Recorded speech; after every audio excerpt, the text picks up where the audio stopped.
Bismillahirrahmanirrahim. Assalamualaikum warahmatullahi wabarakatuh.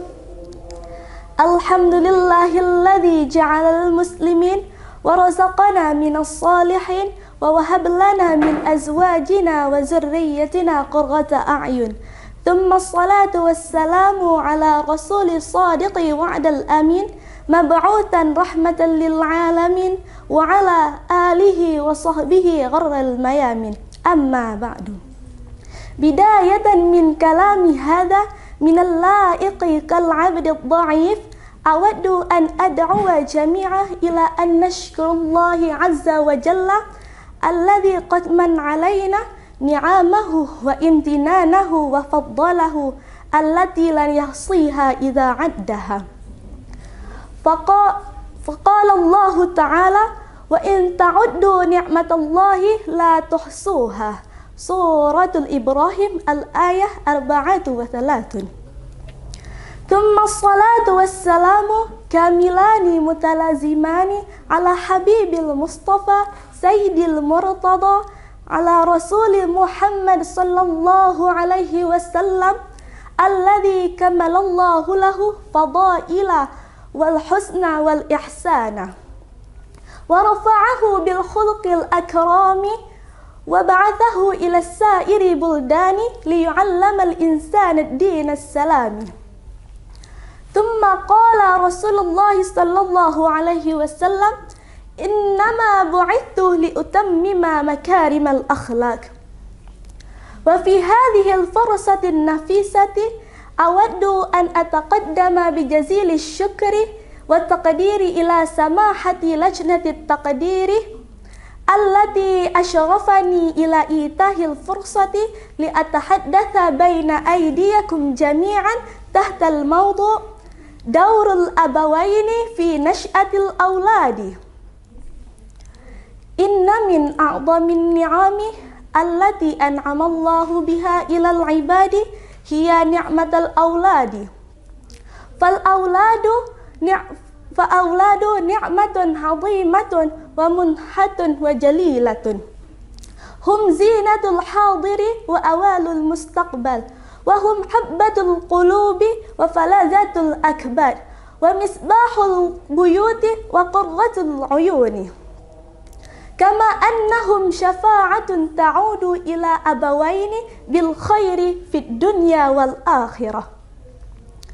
Wa ma'a dhalika fa innal awladu laisu bimujarradin ni'matin bal hum fi waqtin nafsati amanatun 'azimatun wa mas'uliyatun kabiratun yusilu ila yaumil qiyamah.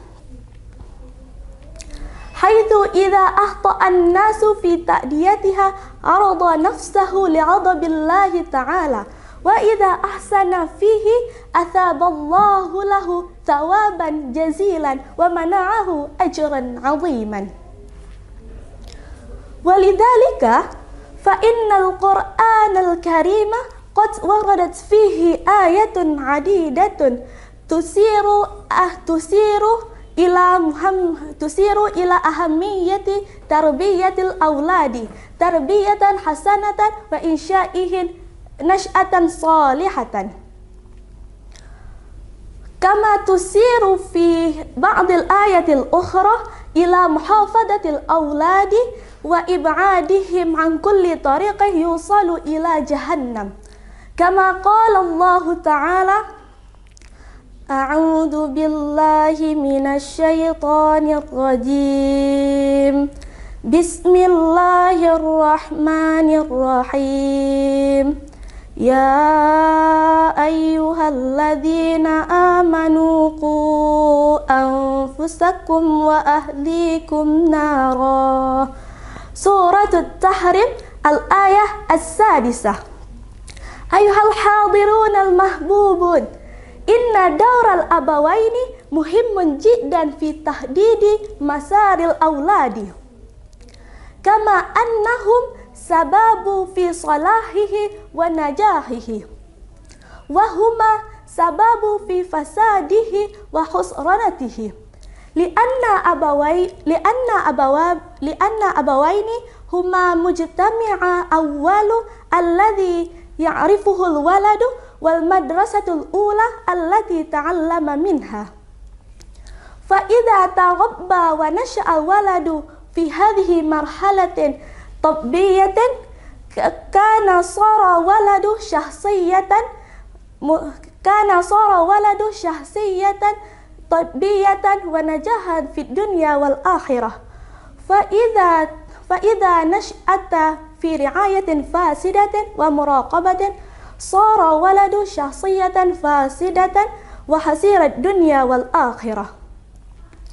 من خلال هذه الخطبة القصيرة تعال بنا نقول بتوجيه وتعليم الأولاد على الطريق الذي يحب الله ورسوله، ثم نأخذ بأيديهم لما فيه خيرهم وصلاحهم، ونغرس في نفوسهم حب الخير والعمل الصالح حتى يترسخ في قلوبهم فيكون من الناجحين المفلحين، لأنه ليس هناك تاجر في هذه الدنيا والآخرة أكثر ربحا ذرية طيبة.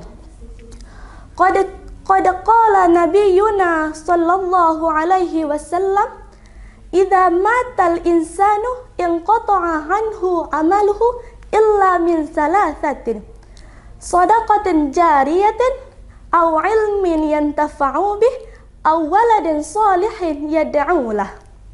رواه المسلم. وفي الختام أسأل الله أن يوفقنا لما يحبه ويرضاه، ويرزقنا